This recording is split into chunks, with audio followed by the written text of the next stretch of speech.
यह कहानी एक महिला लिसा के इर्द गिर्द घूमती है जो अपने पहले ही दिन ऑफिस में अपने बॉस को आकर्षित करने की कोशिश करती है। पहले दिन लिसा जानबूझकर बॉस के सामने फाइलें गिरा देती है ताकि मौका मिलते ही अपने गोरे पैर दिखा सके। ये देख बॉस के अंदर उसकी तरफ एक फीलिंग जाग जाती है। जब लिसा को लगता है कि बॉस फंस रहा है तो वह बहाने से उसका हाथ भी छू लेती है। ये छोटा सा कदम बॉस का ध्यान उसकी ओर खींचने में कामयाब हो जाता है। जब वो ऑफिस के अंदर जाती है और जानती है कि ये आदमी ही बॉस है तो वह हैरानी जताती है। लेकिन तभी एक सहकर्मी उसे चेतावनी देता है कि इस बॉस से दूर रहना, क्योंकि वो शादीशुदा है और उसके बच्चे भी हैं। लेकिन लिसा बस हल्की सी मुस्कुराती है क्योंकि उसकी नज़र में कोई भी मर्द उसके काबू से बाहर नहीं। इसके बाद लिसा बॉस को और लुभाने लगती है। जब भी वो बॉस के ऑफिस के पास से गुजरती है तो रुककर खुद को ठीक करने लगती है जिससे उसकी फिगर साफ दिखने लगे। लेकिन जब उसे लगता है कि बॉस उसकी तरफ ध्यान नहीं दे रहा तो वह और आगे बढ़ने का फैसला करती है। अगले दिन बॉस की सेक्रेटरी बीमार हो जाती है और कंपनी लिसा को उसकी जगह कुछ दिन के लिए सेक्रेटरी बना देती है। बॉस पहले तो मना करना चाहता है क्योंकि उसकी पत्नी पहले उसकी सेक्रेटरी थी और शादी के बाद उसने कभी किसी महिला को सेक्रेटरी नहीं रखा। लेकिन कर्मचारियों की भावनाओं की वजह से वह लिसा को काम पर रख लेता है। सेक्रेटरी बनने के बाद लिसा बॉस का हर काम अच्छे से संभालती है और उसकी पसंद नापसंद भी समझ जाती है। साथ ही वो कभी कभी जानबूझकर अपने कपड़ों से गलती से बॉस को बहकाने की कोशिश करती है। ये सब देख बॉस के मन में भी हलचल होने लगती है। शाम को जब बॉस की पत्नी अचानक ऑफिस आई और अपने पति से मिलने लगी तो बातचीत के दौरान लिसा हर बात में तंज कसने लगी। उसकी बातों से बॉस की पत्नी तुरंत समझ गई कि ये औरत कोई सीधी सादी नहीं है। लेकिन बॉस ने इन बातों को हल्के में ले लिया। उसे अंदाजा नहीं था कि वो इस औरत को बहुत हल्के में ले रहा है। ऑफिस खत्म होने के बाद बॉस ने लिसा को रेस्टोरेंट में अकेली बैठकर रोते हुए देखा। इंसानियत के नाते वह उसके पास गया और उसे टिश्यू दिया। जब उसे पता चला कि लिसा प्यार में धोखा खा चुकी है तो उसने दिलासा देने की कोशिश की। थोड़ी ही देर की बातचीत में लिसा फिर से मुस्कुराने लगी। इस खुलेपन के बाद लिसा और बॉस की मुलाकातें ज्यादा होने लगी। बॉस को लगने लगा कि ये सब बस संयोग है, लेकिन वो नहीं जानता था कि ये सब लिसा की एक सोची समझी योजना है। फिर कंपनी में एक पार्टी रखी गई। पार्टी में बॉस को अकेला और थोड़ा असहज देखकर लिसा के दिमाग में एक योजना आई। वह नशा करने का नाटक कर बॉस के डांस पार्टनर को वहाँ से हटा देती है। फिर अपना झूठा गिलास बॉस को देती है। जब लिसा को लगा कि बॉस धीरे धीरे फंस रहा है तो वह और भी बेशर्मी से व्यवहार करने लगी। लेकिन जब उसे लगा कि बॉस अभी भी कुछ हदें बनाए हुए हैं तो वह एक और कदम बढ़ाती है। वह एक पत्ते से बॉस की पीठ पर छेड़खानी करती है और जबरदस्ती नजदीक आने की कोशिश करती है। शादीशुदा बॉस घबरा जाता है और उसे विनती करता है कि वह पीछे हट जाए। लेकिन जितना वो उसे रोकता है लिसा उतनी ही ज्यादा उत्साहित होती है।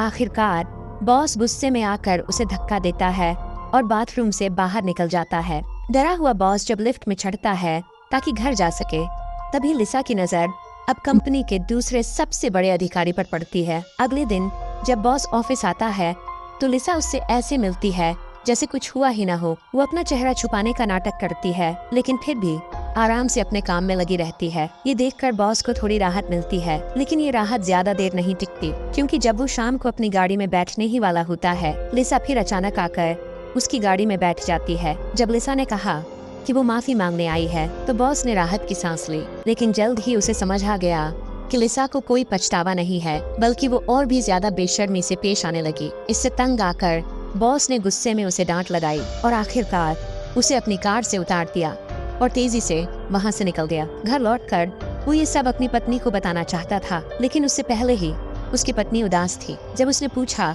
तो पता चला कि उसकी पत्नी की बहन अपने पति के धोखे के चलते तलाक की प्रक्रिया में है। पत्नी के मुंह से ये सुनकर कि क्या अब दुनिया में कोई भी मर्द वफादार नहीं रहा, बॉस ने वो सब कुछ जो वो कहना चाहता था अपने मन में ही दबा लिया। अगली सुबह अपनी पत्नी का भरोसा फिर से जीतने और खुद को सही साबित करने के लिए वह सीधा ऑफिस में जाकर HR विभाग पहुंचा ताकि लिसा को नौकरी से निकाल सके। लेकिन वहां जाकर उसे पता चला कि लिसा पहले ही इस्तीफा दे चुकी है। ये सुनकर वह हैरान रह गया। उसे समझ नहीं आया कि लिसा के मन में अब क्या चल रहा है। लेकिन चूंकि अब वो ऑफिस छोड़ चुकी थी इसलिए उसने भी सोचा कि अब ये बात यहीं खत्म हो गई।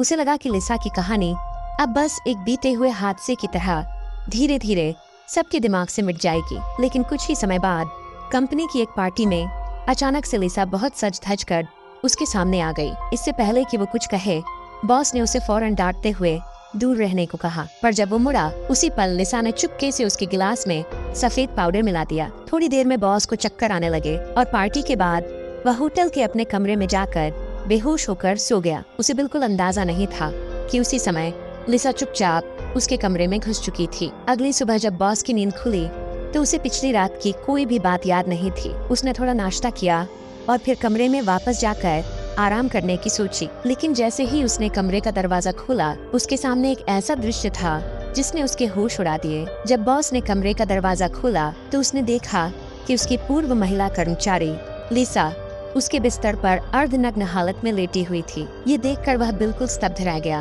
वह तुरंत लिसा को उठाकर वहाँ से हटाने की कोशिश करता है, लेकिन जैसे ही वह उसे पकड़ता है, उसे महसूस होता है कि लिसा बिल्कुल भी हिल नहीं रही है। तभी उसकी नजर बिस्तर पर पड़ी नींद की गोलियों की शीशी पर जाती है। अब उसे समझ में आ गया कि मामला गंभीर है। वह तुरंत लिसा को लेकर अस्पताल भागता है, लेकिन जैसे ही वह अस्पताल पहुंचा, अचानक उसकी पत्नी भी वहां पहुंच गई। दरअसल जब वो हड़बड़ी में था तो उसने पत्नी का फोन नहीं उठाया। फिर पत्नी ने उसके सहकर्मियों से पूछकर पता लगाया कि वो अस्पताल में है। अभी बॉस कुछ समझ ही रहा था कि अस्पताल के कमरे से एक पुलिस अधिकारी बाहर आई और उसके बाद जो हुआ, उसने बॉस के पैरों तले जमीन खिसका दी। लिसा ने पुलिस को बताया कि उसे बॉस ने पहले बहकाया और फिर झूठे वादे किए कि वह अपनी पत्नी को छोड़कर उससे शादी करेगा। लिसा का दावा था कि वह इस धोखे से टूट चुकी है। बॉस बार बार कहता रहा कि ये सब झूठ है, लेकिन उसकी पत्नी पहले ही यह सब सुनकर गुस्से से भर चुकी थी। जब वे दोनों घर लौटे तो गुस्से में पत्नी ने उसे घर से बाहर निकाल दिया। मुसीबत यहीं खत्म नहीं हुई।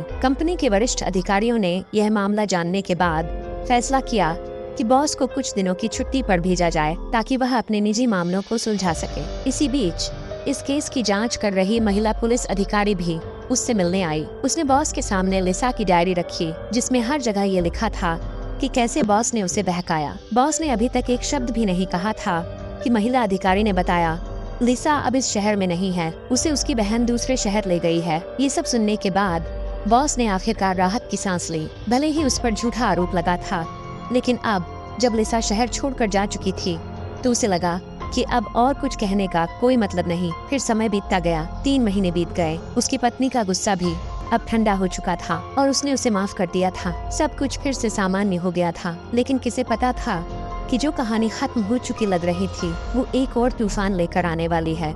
एक दिन जब उसकी पत्नी घर से बाहर गई हुई थी, लिसा चुपचाप उनके घर के आंगन में आ पहुंची। उसने खिड़की का कांच तोड़ा और बिना किसी डर के अंदर घुस गई। वो सीधे जाकर बॉस के बिस्तर पर लेट गई। बिस्तर की गर्माहट से वो उसकी मौजूदगी को महसूस कर रही थी, लेकिन उसे क्या पता था कि बॉस की पत्नी अपना मोबाइल भूल गई थी और उसे लेने वापस लौट रही थी। जैसे ही वह घर में दाखिल हुई, उसे ऊपर से कोई आवाज सुनाई दी। जब वह ऊपर गई और दरवाजा खोला तो देखती है कि वही लिसा उनके कमरे में मौजूद है। दोनों औरतों की नजरें मिलीं और जैसे ही नजरें मिलीं, बिना कोई बात किए दोनों एक दूसरे पर टूट पड़ी। उनकी लड़ाई कमरे से निकलकर गलियारे में पहुंची, फिर वहां से ऊपर छत के पास बने स्टोर तक। बॉस की पत्नी ने सही मौका देखकर लिसा को पकड़कर खींचा और वह आधी लटक गई। अब लिसा मौत के मुहाने पर थी। बॉस की पत्नी ने इंसानियत के नाते हाथ बढ़ाकर उसे बचाने की कोशिश की, लेकिन तब तक बहुत देर हो चुकी थी। लिसा अब पागलपन की हद तक जा चुकी थी। उसने उसकी पत्नी का हाथ पकड़ लिया, जैसे कि वह उसे भी